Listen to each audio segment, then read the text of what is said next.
మంచు కొండపైన అమ్మవారు. ఈ అమ్మవారి దగ్గరికెళ్ళాలంటే ఒక చిన్న సిటీ, ఒక విలేజ్, అలాగే జూ పార్క్ ఇవన్నీ దాటుకుంటూ వెళ్ళాలని ఒక చిన్న కాన్సెప్ట్ లాగా. ఈ టాయ్స్ అన్నీ నేను మా అక్క ఆడుకున్న టాయ్స్. చూసారా మా అమ్మ ఎంత జాగ్రత్తగా దాచిపెట్టిందో. అవి తీసుకొచ్చుకొని నేను డెకరేషన్ చేశాను. ఇదంతా వచ్చేసి ఫైనల్ లుక్ అనమాట. ఇవన్నీ దాటుకుంటూ అమ్మవారి దగ్గరికి వెళ్ళాలి. ఇది ఒక కాన్సెప్ట్ లాగా. ఎవ్రీ ఇయర్ ఇలా ఒక కాన్సెప్ట్ తీసుకొని చేయడం నాకు అలవాటు. నెక్స్ట్ ఇయర్ వచ్చేసి ఇలా కొండపైన అమ్మవారు, అది మట్టి కొండ అనమాట. రాళ్ళు అవన్నీ దాటుకుంటూ అమ్మవారి దగ్గరికి వెళ్ళాలి. పక్కన ఒక చిన్న కోనేరులాగా పెట్టి టాటాయిస్ పెట్టాలని ఇష్టం ఉండే. ఆ రోజు అనుకోకుండా మా ఇంటికి గుమ్మం ముందు గడప దగ్గరే ఈ టాటాయిస్ వచ్చింది. మా ఇంటి పక్కన చెరువు ఉంటుంది. సో ఆ చెరువులో నుంచి వచ్చింటుంది. మేబీ నా పూజ కోసమే వచ్చిందేమో అనుకొని అందులో పెట్టి పూజ చేసుకొని మళ్ళీ తర్వాత నేను చెరువులో వదిలేశాను. కానీ అసలు నిజంగానే లక్ష్మీదేవి మా ఇంటికి వచ్చిందేమో అన్న ఫీలింగ్ వచ్చింది నాకు ఆ రోజు. ఆ నెక్స్ట్ ఇయర్ వచ్చేసి నా ఫేవరెట్ కాసుల అమ్మవారు. కనీసం ఇది మొత్తం డెకరేషన్కి నేను ఒక 1 డే తీసుకున్నానేమో. మస్తు హ్యాపీ అనిపించింది. ఇలా నిజంగా అమ్మవారు కాసులు కురిపిస్తుందో ఏమో అన్నట్టుగా ఆ డెకరేషన్ ఉండే. అందరికీ కూడా చాలా నచ్చిండే. దాని తర్వాత నెక్స్ట్ ఇయర్ వచ్చేసి కోవిడ్ టైము. నాకు ఎక్కడ వెళ్ళడానికి టైం లేకుండే.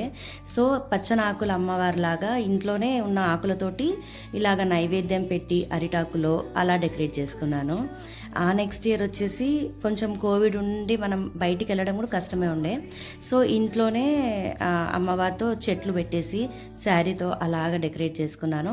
ఇలాగా అభిషేకం చేసి మా అత్తమ్మ నేను ఇద్దరం కూర్చొని ఇలా అభిషేకం చేసి అందరినీ పిలుచుకొని లలిత పారాయణం చేసుకొని తాంబూలం వేయడం నాకు ప్రతి సంవత్సరం అది అలవాటు. అంతే హ్యాపీనెస్ కూడా ఇస్తుంది అది. ఈ డెకరేషన్కి మొత్తం ఫైనల్ లుక్ ఇదనమాట. మీకు ఎలా అనిపిస్తుంది? అలాగే మీకు ఈ వీడియో కనుక నచ్చినట్లయితే లైక్ చేయండి, షేర్ చేయండి, సబ్స్క్రైబ్ చేయండి. ఇలాగా కమలం పువ్వు సీడ్స్తో కూడా 108 కమలం పువ్వు సీడ్స్తో కూడా అభిషేకం అష్టోత్తరం చేస్తూ ఉంటాము. ఇది మొత్తం వచ్చేసి ఫైనల్ లుక్. నెక్స్ట్ ఇయర్ వచ్చేసి కదంబరి పుష్పము మా ఇంటి ముందు ఉన్న చెట్టుతోటి 108 పూలతోటి అష్టోత్తరం చేసుకుంటూ చేయడం చాలా మంచిగా అనిపించింది. అందులోనే అన్ని దీపాలు కూడా పెట్టేసుకున్నాను. ఇది ఫైనల్ లుక్. నెక్స్ట్ ఇయర్ ఇది వచ్చేసి దీపాల అమ్మవారిలాగా అన్ని బ్రాస్వి, సిల్వర్వి ఎన్ని ఉన్నాయో అన్ని దీపాలు పెట్టేసుకొని ఇలాగా క్యాండిల్స్, దీపాలు ఇవన్నీ పెట్టేసుకొని చేసుకున్నాను. ఈ డెకరేషన్ వచ్చేసి నేను మా అక్క ఇద్దరం కలిసి ఈ డెకరేషన్ చేశాము. ఇంకొకటి ఇందులో నాకు బాగా అనిపించింది ఏంటంటే క్యాండిల్స్ భలే లుక్ వచ్చింది.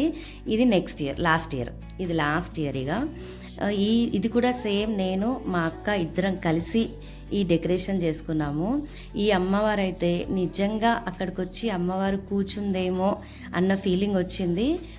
ఇలాగా నేను మా అత్తమ్మ అయితే ఇంకా సేమ్ పూజారులు చదివినట్టుగానే అన్ని శ్రీ సూక్తం కానీ అష్టోత్తరం కానీ ఇంకా పూజారులకు ఏమి తక్కువ లేకుండా అలా చేస్తుంది. ఇదన్నమాట నా అమ్మ